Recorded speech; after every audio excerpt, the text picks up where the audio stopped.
भूतैर्महद्भिर्ययमा पुरो विभुर निर्माय शेते यदमूष पूरुषः भुंक्ते गुणान् षोडश षोडशात्मकः सोलंकृशिष्ट भगवान वचांसि में वंदे महापुरुष ते चरणारविंदम। सर्वप्रथम नेटवर्क 10 के माध्यम से जो ये धर्म संसद संत संसद का आयोजन किया गया है, मैं संजय गिरि जी का बहुत उनको साधुवाद देता हूं। और जितने भी मूर्तियां यहां विराजमान है, सिया राम मैं सब जग जानी करो प्रणाम जोरी जुग पानी, उस भाव से प्रणाम निवेदित करता हूं। आपने कहा वैदिक शिक्षा आज कहां है, कितनी है, कितने लोग इसको जानते हैं, तो एक पंक्ति से जो प्रायः आपने ट्रकों के पीछे देखा होगा लिखते हुए, 100 में से 99 बेईमान फिर भी अपना देश महान। बहुत न्यूनतम लोग हैं जो वेदों की बातों को जानते हैं, वेदों की बातों को समझते हैं और उसको जीवन में उतार पाने तो कोई विरला ही होता है। आपने जो बात कही, 3 बिंदु थे मुख्य आपकी वैदिक शिक्षा को लेकर के। मैं एक बात कहना चाहूंगा, 1832 ईस्वी की बात है।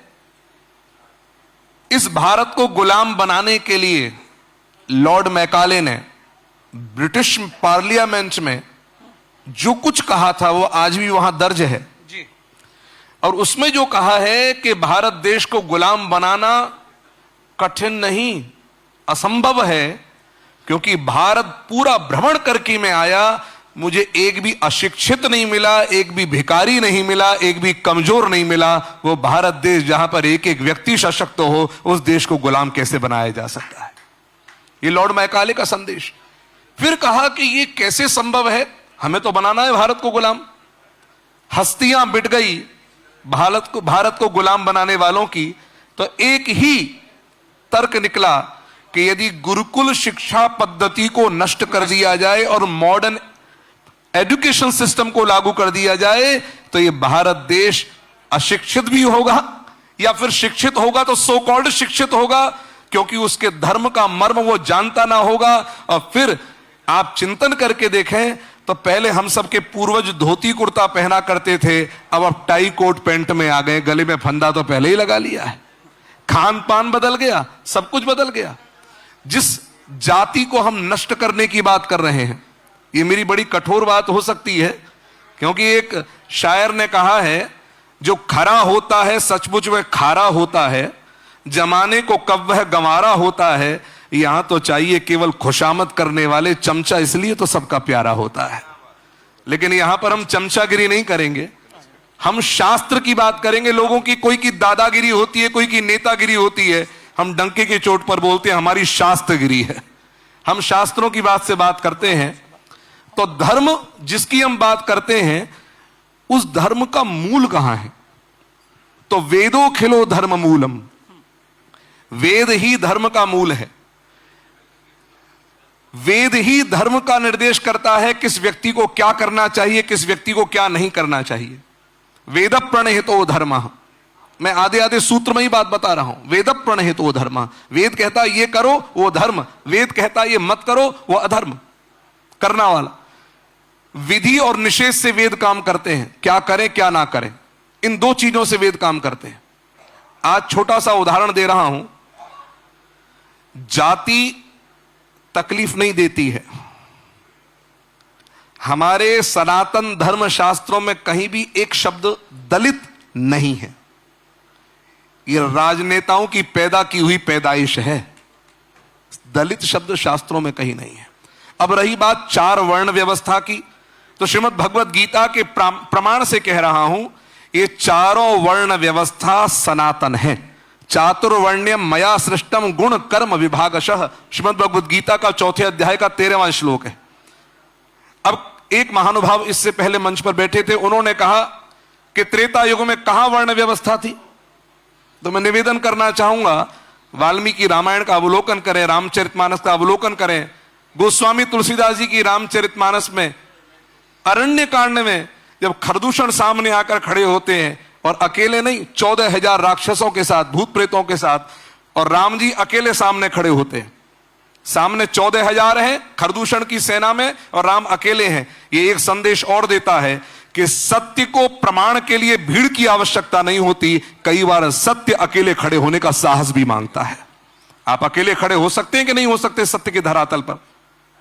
और उस समय पर राम जी स्वयं कह रहे हैं, हम क्षत्रिय मृगया बन करही और तुमसे खग मृग खोजत फिरही। राम जी स्वयं को क्षत्रिय कह रहे। वाल्मीकि रामायण को देखें तो क्षत्रियो हम धनुष पाणी, भगवान स्वयं कह रहे हैं मैं धनुष धारण करने वाला क्षत्रिय हूं। अब आप विचार करके देखें कि वाल्मीकि रामायण को उठाएं तो राम जी ने अपने आप को क्षत्रिय का उद्घोष किया, रामचरितमानस को देखें तो वहां क्षत्रिय का उद्घोष किया। पहले वर्ण व्यवस्था के विज्ञान को समझना बहुत आवश्यक है। अब वर्ण और जाति में भी अभेद है। निवेदन करना चाहूंगा, जातियों की विस्तार बहुत हो सकता है। जैसे ब्राह्मण में भी ये गौड़ है, ये सनाड्य है, ये सरयू पहाड़ी है, ये वशिष्ठ गोत्रीय है, कोई अगस्त गोत्रीय है, कोई भारद्वाज गोत्रीय है। वो शाखाएं जातियों में प्रभेद हो सकता है, लेकिन वर्ण केवल 4 हैं। मैं आप इस नेटवर्क 10 के मंच के माध्यम से एक बात पूछना चाहता हूं, पूरे विश्व में 4 सेक्टर के अलावा 5वां सेक्टर आप बता करके दिखा दें। और 4 सेक्टर कौन से हैं? एडुकेशन, डिफेंस, बिजनेस और सर्विसेज। इन 4 सेक्टर्स के अलावा 5वां कोई सेक्टर है गिरी जी? ये एडुकेशन सेक्टर, ये ब्राह्मण का, कैसे शिक्षा दी जाए, क्या शिक्षा दी जाए? डिफेंस क्षत्रिय, व्यापार वैश्य, सर्विस सेक्टर शूद्र, ये चारों वर्ण व्यवस्था, और सबको सबके अनुसार ही शिक्षा दी जाती रही।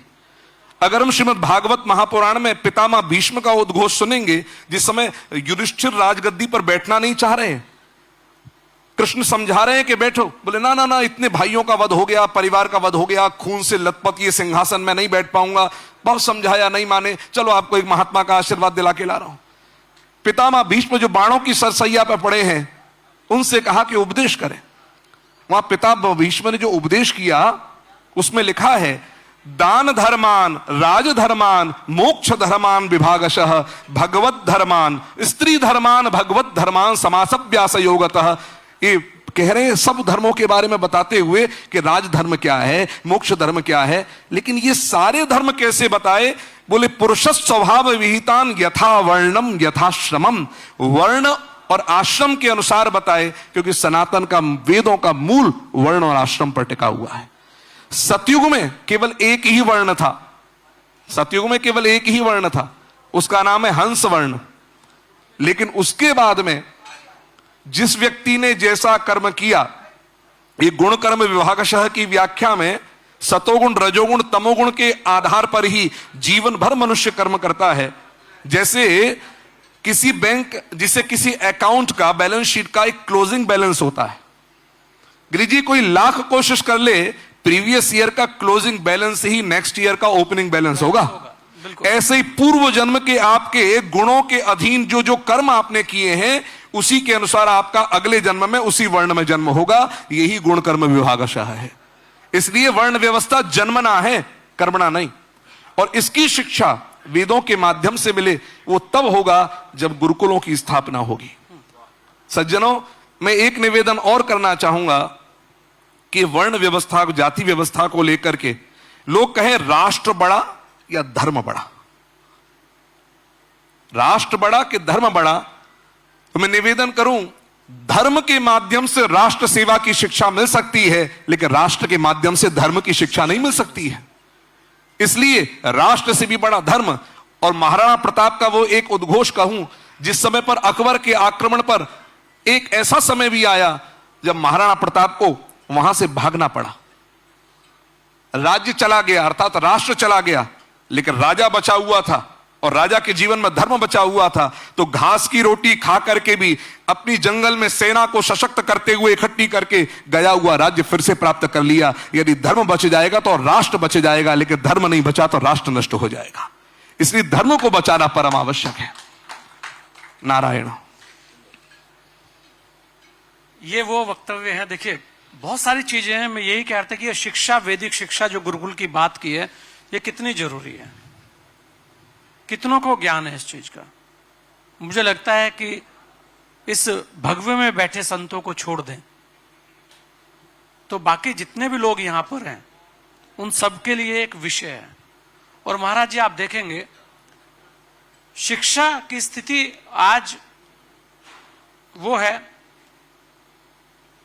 कि बच्चों को उसके अंदर संस्कार और भारतीय संस्कृति की कहीं झलक मिलती नहीं है। पाठ्यक्रमों की बात हुई है, महाराज जी ने भी बहुत कुछ देखा है और बात भी की है। आज आपको नहीं लगता महाराज जी की जो इतिहास है वो इतिहास भी बदला हुआ नजर आता है, पढ़ाया वो जाता है, जो हुआ नहीं है वो पढ़ाया जा रहा है और जो हुआ है वो छुपाया जा रहा है। तो इस इतिहास को लेकर जो बात होनी चाहिए, जो मंथन होना चाहिए, जो चिंतन होना चाहिए, उस पर भी आप ही से ले लेते हैं। क्योंकि मैं इसलिए यह सवाल आपसे ले रहा हूं कि जब आप कथा करने जाते हैं तो बड़ी तादाद में लोग वहां रहते हैं, उनके सामने बात आए कि आपका इतिहास क्या था। यह नहीं था कि अकबर महान, ठीक है महान होंगे, लेकिन उसके साथ साथ महाराणा प्रताप भी महान है, उसके साथ साथ और जो हमारे लोग थे वो भी महान है। क्या केवल एक राजा महान हो जाता है? तो ये जो शिक्षा पद्धति है, जो इतिहास की शिक्षा पद्धति है, इस पर आप क्या सोचते हैं? इतिहास में भी बहुत फेरबदल हुए हैं, मानते हैं आप यदि हम 100% मानते हैं, 100%, और उसका मूल कारण रहा गुरुकुल शिक्षा पद्धति का अभाव हो जाना, यह मूल कारण रहा। अब मैं एक छोटा सा आपको वो वक्तव्य देने जा रहा हूं, मुझे संभवतः यहां पर लगता है कि उसके बारे में बहुत कम लोगों को ही जानकारी होगी। एक छोटा सा प्रश्न, एक ऐसा इतिहास में शासक हुआ, एक व्यक्ति हुआ जिसके गुरु के द्वारा उसका अंगूठा मांगे जाने पर उसने पल भर में गुरु को अपना अंगूठा दे दिया। जानते हैं उसका नाम? एकलव्य। क्या बात है, बहुत बढ़िया। अब मेरा ही आपसे छोटा सा एक प्रश्न, आप तो सबसे प्रश्न करते हैं, लेकिन आप नेटवर्क 10 के मालिक हैं, ओनर हैं, सेवक हैं। मैं आपको एक छोटा सा प्रश्न आपसे कर रहा हूं, एकलव्य को शिक्षा क्यों नहीं दी गई? द्रोणाचार्य ने क्यों नहीं शिक्षा दी एकलव्य को? क्या कारण रहा था? इतिहास में हमने क्या पढ़ा है? इतिहास बदला गया, ये तो बात आप ही कह रहे हैं। नहीं, और मैं इसलिए नहीं, मैं तो यहाँ ज्ञान के लिए बैठा हूं, मैं तो आज सुनने के लिए बैठा हूं। शायद आपसे समझकर अगली बार जो संसद लगेगी उसके अंदर बोल पाऊंगा। क्योंकि हम एक सूत्र दे देते हैं जी। इतिहास में पढ़ाया गया कि निषाद जाति में उत्पन्न होने के कारण उसको शिक्षा नहीं दी गई। नहीं तो पढ़ाया गया, तो बदलाव की बात हो रही थी। नहीं, मैं उस पर आ रहा हूं।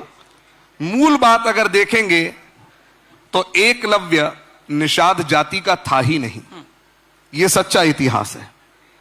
तो कौन था एकलव्य? ब्रह्म पुराण के अनुसार एकलव्य का एक नाम है शत्रुघ्न, और ये यदुवंश में देवश्रवा उनका पुत्र है। देवश्रवः प्रजातस्तु नैषादिर्यः परिश्रुतः एकलव्यो मुनिश्रेष्ठा निषादहि परिवर्धितः। ये एकलव्य के लिए प्रमाण मिलता है कि ये यदुवंश में उत्पन्न होने वाला, इसका नाम शत्रुघ्न है, देवश्रवा का पुत्र है, लेकिन इसकी गतिविधियां गलत थी। ये कंस का पक्षधर था, जरासंध का मित्र था, यानी कि राष्ट्र को नुकसान पहुंचाने वाले, धर्म को नुकसान पहुंचाने वाले शासकों का ये पक्षधर था। यही मूल, और इसको निकाल दिया राज्य से, राष्ट्र से निकाल दिया, जाओ तुम मतलब के नहीं हो, तुम गलत आदमी हो, तुम गलत इंसान। और इसका पालन किया हिरण्यधनु नामक निषाद ने, इसलिए इसको कई जगह निषाद शब्द से भी संबोधित किया गया है। और जब ये शिक्षा पाने गया तो द्रोणाचार्य को सारी बातें मालूम थी, क्योंकि द्रोणाचार्य के लिए एक बात महाभारत में, हरिवंश पुराण में आई है, महाभारत में भी, कि शिष्यम धनुषि धर्मज्ञस्तेषाम एवान ववेक्षया। ये द्रोणाचार्य धर्मज्ञ है, बिना धर्म के कोई, बस धर्म को जानने वाले हैं। अब मेरा इसलिए उसको नहीं दी शिक्षा क्योंकि आपसे हम कहें कि पाकिस्तान का कोई आतंकवादी भारत में आकर के सैन्य प्रशिक्षण पाना चाहेगा तो क्या भारतीय सेना देगी उसको? यही मूल कारण है कि ये इसको शिक्षा दे दी, ये और शक्ति संपन्न हो गया तो ये अपने उस बल का दुरुपयोग करेगा। और जब द्रोणाचार्य ने देखा इसने छिप करके, गुरु निष्ठा तो थी क्योंकि संसार गुणदोष से बना हुआ है, गुरु निष्ठा तो थी, इसने गुरुकुल में न जाकर के भी द्रोणाचार्य को आदर्श मान करके वो शिक्षा प्राप्त कर ली। ऐसा सशक्त बन गया कि द्रोणाचार्य को जब इस बात का पता लगा तो उन्होंने कहा गुरु कौन? बोले आप ही तो मेरे गुरु हैं। वाह, कब सीख लिया? बोले ऐसे सीख लिया। बोले गुरु दक्षिणा तो दी नहीं। तब जाकर के इससे अंगूठा मांगा, क्योंकि महाभारत में भगवान कृष्ण कह रहे हैं कि यदि एकलव्य का हाथ अंगूठे से युक्त होता तो मुश्किल ही कोई देवता, कोई राक्षस, कोई असुर, कोई गंधर्व उसको युद्ध में पराजित कर सकता था। वो इतना शक्तिशाली कहा गया है, और अंगूठा लेने से उसकी शक्ति क्षीण हो गई। लेकिन इसके बाद में गुरु द्रोणाचार्य ने जो शिक्षा एकलव्य को दी वो भी इतिहास में नहीं बताई गई। और वो क्या दिया कि हे एकलव्य, तू अपने इस अंगूठे को माध्यम से धनुष बाण पे बाण चलाने योग्य नहीं है, लेकिन निश्चिंत रहे, धनुर्धारी तू है। मैं तुझे वो विधा देता हूं कि बिना अंगूठे के बाण चला सकता है। तो इन 3 उंगलियों से बाण चलाने की विधा द्रोणाचार्य ने एकलव्य को सिखाई। ये भी इतिहास में नहीं बताया गया। और आज जो ओलंपिक्स में यूज की जाती है वो यही विधा है बाण को चलाने के लिए। इस प्रकार से इतिहास में बहुत फेरबदल किया, और वो कुल उसका मूल कारण है गुरुकुल शिक्षा पद्धति का अभाव और मॉडर्न एजुकेशन का प्रभाव। बिल्कुल, ये शिक्षा पर बात की। देखिए, बहुत सारे विषय आज सामने आ रहे हैं। एक अंतिम सवाल और आपसे ले रहा हूं। उत्तर प्रदेश के मुख्यमंत्री कहते हैं कि झंडा, भगवा झंडा अब नहीं लगेगा तो कब लगेगा, और बटेंगे तो कटेंगे, उसके बाद विवाद शुरू हो जाते हैं। देश बदल रहा है, देश बदल रहा है। जब देश के प्रधानमंत्री आदरणीय श्री नरेंद्र दामोदर दास मोदी जी प्रधानमंत्री के पद पर आए तो उन्होंने एक नारा लगाया, सबका साथ सबका विकास। लेकिन ये 2014 की बात है, अब 2026 चल रहा है, देश बदल रहा है। अभी पश्चिम बंगाल में स्वतंत्र भारत में पहली बार भाजपा की बनी है सरकार।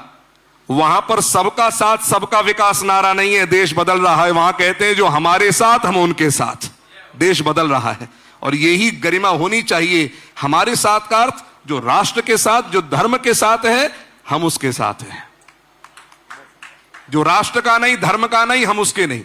व्यक्तिनिष्ठ ना होकर के शास्त्रनिष्ठ होना चाहिए, क्योंकि व्यक्ति तो आज है, कल नहीं रहेगा।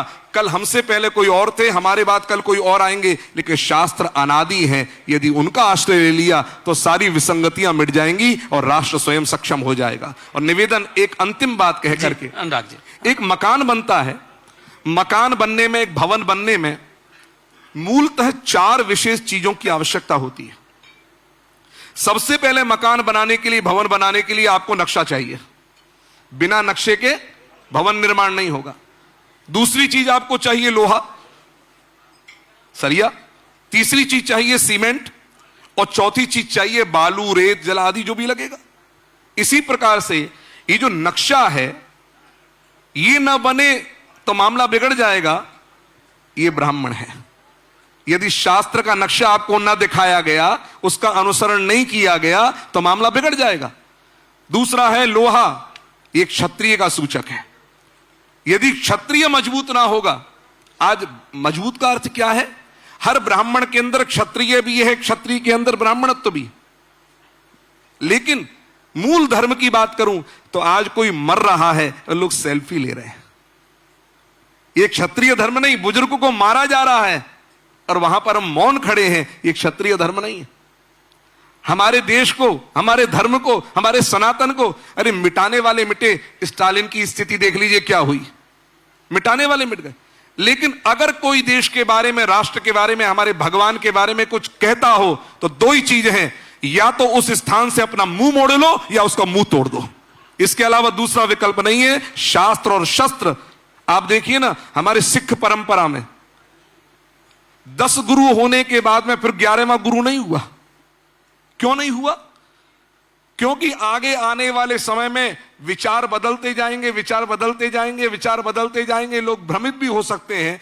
तो 10 गुरुओं की वाणी लेकर के एक ग्रंथ का निर्माण हुआ, उसका नाम गुरु ग्रंथ साहिब। और सच्चा सिख वो है जो अपने गुरु ग्रंथ साहिब का आदर करके चलता है। यदि वो सिख गुरु ग्रंथ साहिब का आदर कर सकते हैं और देश को एक करने की हुंकार भर सकते हैं, तो हम अपने देश को शास्त्रों के बल पर एक करने की ताकत क्यों नहीं रख सकते?